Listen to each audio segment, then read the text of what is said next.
Eto yung masaklap kasi bukod daw doon sa mga miyembro na itong KOJC na hinakot dyan sa compound na yan para nga harangan ang mga kapulisan, marami daw sa mga naandyan ay ipinuslit ng grupo na itong si Kibuloy. At yung iba, yung mga magulang at pamilya ng mga nawawala nilang kaanak ay nagrereklamo dahil naandyan pala sa loob ng kingdom yung kanilang mga hinahanap. Yan po ang nangyari. Ang ibig sabihin, talagang ginamit na ng si Kibuloy ang kanyang mga taga-suporta para siya ay harangan, para siya ay i-shield.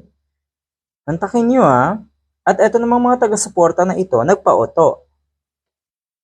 Sa madalas kong sabihin, mas madali sana ang sitwasyon. Naging mas madali sana kung sumuko na lang etong si Kibuloy. At sana kasi yung mga malalapit na kaibigan natong si Kibuloy, katulad ni Sara Duterte, ni Digong, ni Bato de la Rosa, sana kahit papano, kinumbinsin nyo noon pa ang pagsuko netong inyong kaibigan.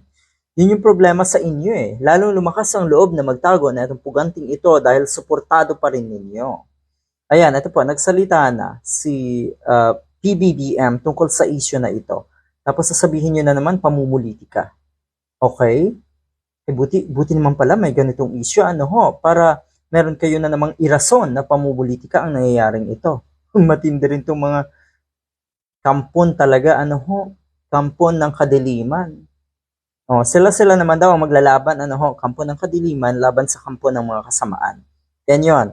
Ito po ang pahayag ni President BBM. Hindi ko nga maintindihan kung bakit dinadamay ni Kibuloy ang mga tauhan niya. Talagang nadamay. Ang problema kasi dyan, bakit kayo nagpa-auto at nagpadamay?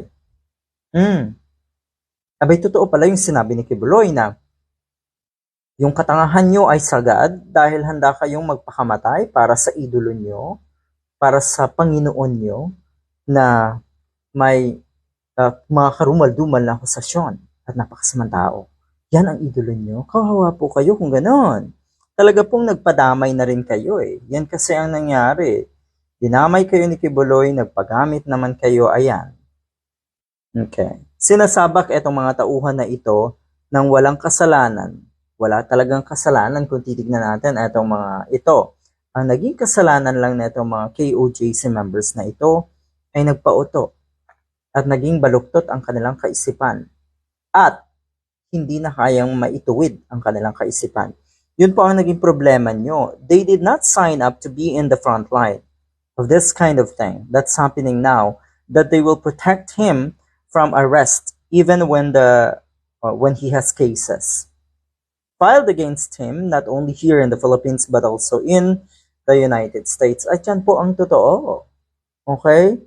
Kaya yung sinasabi na nagtagumpay na sila dahil pinaalis na ang kapulisan, ay baka nagkakamali kayo dahil ang naandun daw, ang pinaalis at pinatatanggal lang ay yung mga barikada at patuloy pa rin ang operasyon hanggat matiklo nga itong si Kibuloy.